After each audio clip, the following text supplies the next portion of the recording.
ಏಕೆ ರೈತ ಬಂಧುವರಿಗೆ ಸ್ವಾಗತ. ನಾವು ಈ ಅಡಿಕೆ ತೋಟದಲ್ಲಿ ಏನು ನಮ್ಮ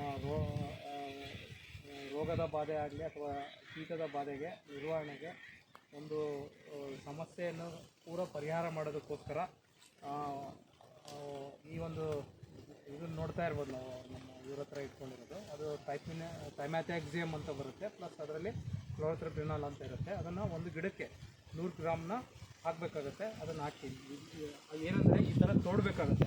ತೋಡ್ಬಿಟ್ಟು ಈ ವೈಟ್ ಟ್ಯಾಪ್ ರೂಟ್ಸ್ ನಿಮಗೆ ಕಾಣ್ತಾ ಇದೆಯಲ್ಲ, ಆ ಥರ ಕಾಣಬೇಕು. ಪ್ಲಸ್ ಇದಕ್ಕೊಂದು ಸ್ವಲ್ಪ ಹಾಕಿ ಅದಕ್ಕೂ ಹಾಕ್ತಾ ಇದ್ದಾರೆ. ವಿಡಿಯೋ ನೋಡಿ, ಸ್ವಲ್ಪ ನೀಟಾಗಿ ಕಾಣ್ತಾ ಇತ್ತಲ್ಲ, ಅದು ಮಾಡೋದು ಸ್ವಲ್ಪ ವಿಡಿಯೋ. ಈ ರೂಟ್ಸ್ ಎಲ್ಲ ಕಾಣಬೇಕು, ಟ್ಯಾಪ್ ರೂಟ್ಸ್ ಏನು ವೈಟ್ ರೂಟ್ಸ್ ಇರ್ತಾವಲ್ಲ ಅಲ್ಲಿ ನಿಮಗೆ ಕಾಣ್ತಾ ಇದೆ ವೈಟ್ ರೂಟ್ಸು. ಸೊ ಹಾಗೆ ಇದಕ್ಕೆ ಇದನ್ನು ತಗೊಳ್ಳಿ ನೀವು. ಇದು 1 ಲೀಟ್ರು ಅಲ್ಲಿ ಅರ್ಧ ಅದಕ್ಕೆ ಹಾಕಿ, ಅದಕ್ಕೆ ಅರ್ಧ ಅದಕ್ಕೆ ಹಾಕಿ.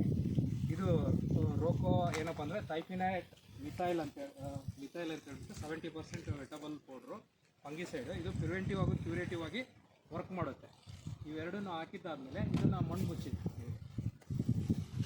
ಮುಚ್ಚಿದರೆ ಆ ಟ್ಯಾಪ್ ರೂಟ್ಸ್ ಏನು ಒಳಗಡೆ ಇರುತ್ತೆ, ನಿಧಾನಕ್ಕೆ ಔಷಧಿಯನ್ನು ಗಿಡ ತಗೊಳ್ತಾ ಹೋಗುತ್ತೆ.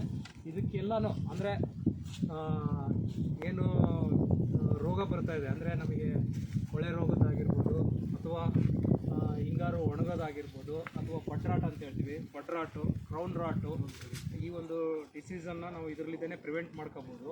ಹಾಗೆ ಕೀಟಗಳ ಬಾಧೆ ಅಂತ ಹೇಳ್ತೀವಿ. ಕೀಟಗಳಂದರೆ ಈಗ ಸ್ಪಿಂಡಲ್ ಬಗ್ ಅಂತ ಬರ್ತಾ ಇದೆ, ಈಗ ಕನ್ನಡದಲ್ಲಿ ನಾವು ನೋಡ್ತಾ ಇದ್ದೀವಿ. ಕನ್ನಡದಲ್ಲಿ ಹೇಳ್ಬಿಟ್ರಿ ಸರ್. ಸ್ಪಿಂಡಲ್ ಬಗ್ ಅದು ಏನಂದರೆ ಈ ಸ್ಪಿಂಡಲ್ ಲೀಫ್ ಹತ್ರ ಬಂದ್ಬಿಟ್ಟು ಏನು ಶಕ್ ಮಾಡಿದಾಗ ಇಡೀ ಗಿಡ ಎಲ್ಲನೂ ಒಣಗ್ತಾ ಹೋಗುತ್ತೆ, ಬೆಳವಣಿಗೆ ಕಡಿಮೆ ಆಗ್ತದೆ. ಅದಕ್ಕೂ ಇದು ಪರಿಹಾರವಾಗಿರುತ್ತೆ.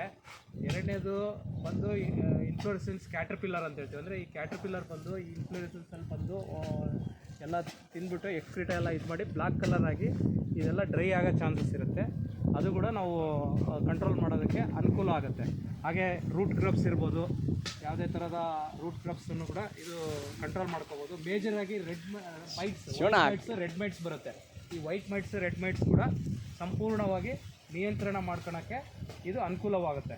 ಸೊ ಹಾಗಾಗಿ ನಾವು ರೈತರಲ್ಲಿ ಹೇಳೋದೇನಪ್ಪ ಅಂದರೆ, ಈ ಥರ ಟ್ರೀಟ್ಮೆಂಟ್ ಮಾಡೋದ್ರಿಂದ ಪೂರ ಆ ಟ್ಯಾಪ್ ರೂಟ್ಸಲ್ಲಿ ಏನಿದೆ ಅದು ಸ್ಲೋವಾಗಿ ಅದೇನು ಮಾಯಿಶ್ಚರ್ ಇದ್ದಾಗ ಅಬ್ಸರ್ಪ್ಷನ್ ಮಾಡ್ಕೊತಾ ಹೋಗುತ್ತೆ. ಗಿಡ ಅಬ್ಸರ್ಪ್ಷನ್ ಮಾಡ್ಕೊಂಡ್ರೆ ಆ ಒಂದು ಗಿಡದ ಪೂರ ಜೈಲಮ್ ಅಂತ ಫ್ಲೋಯಮ್ ಅಂತ ಏನು ಹೇಳ್ತೀವಿ, ಆ ಗಿಡದಲ್ಲೆಲ್ಲ ಹೋಗ್ಬಿಟ್ಟು ಆವರಿಸ್ಕೊಂಡು ಪೂರ ಗಿಡದ ಒಂದು ಇದು ಸಿಸ್ಟಮಿಕ್ ಆಗಿರೋದ್ರಲ್ಲಿದ್ದ ಎರಡು ಪೂರ ಔಷಧಿ ಫಂಗಸ್ ಅಟ್ಯಾಕ್ ಆಗದಂಗೆ, ಹಾಗೆ ನಿಮಗೆ ಇನ್ಸೆಕ್ಟ್ ಯಾವುದನ್ನು ಬೈಟ್ ಮಾಡೋದಂಗೆ